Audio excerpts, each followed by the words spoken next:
భయంకరమైన దినాల్లో ప్రభు నీకేం చేశాడు? చేతిలో పెట్టేశాడు.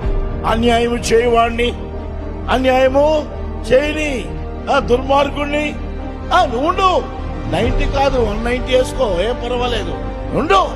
ఎందుకంటే ఎత్తబడే గుంపులో నువ్వుంటే కృపకాలమును సద్వినియోగపరుచుకుంటావు.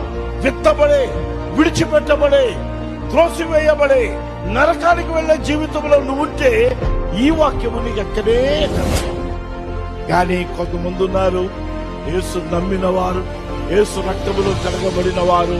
వారు ఏం చేస్తున్నారంట? యేసు యొక్క రాకడ కొరకు కనిపెడుతున్నారు. కనుక రక్షించబడిన వారు మాట చెప్తున్నాను, ఎప్పుడు వస్తాడో తెలియదు. ఆయన రావడం అనేది చెప్పండి ఖచ్చితమో